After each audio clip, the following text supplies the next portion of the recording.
Elin a Carys.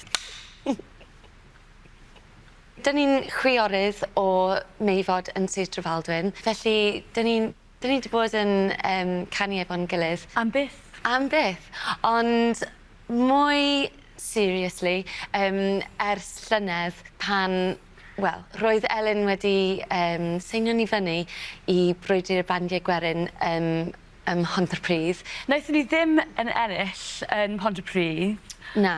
Ond o'n i'n gweithio galed dros y blwyddyn a i just... Wneud llawer o gigs dros Gymru. Mae'n mor cool i fod ar beinol stafell sbar sain a tŷ gwerin, ein recordiad gyntaf ni hefyd.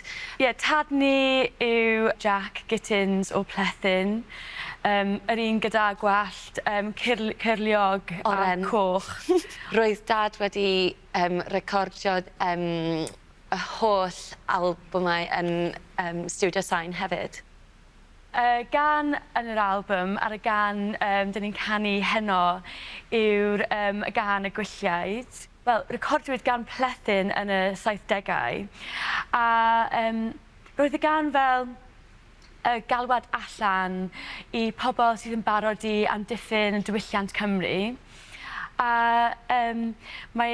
mae'r alaw ydy'r traddodiadol yr Alban, a mae'r geiriau gan Myrddin ap Dafydd. A dyn ni'n edrych mlaen i canu ein fersiwn ni.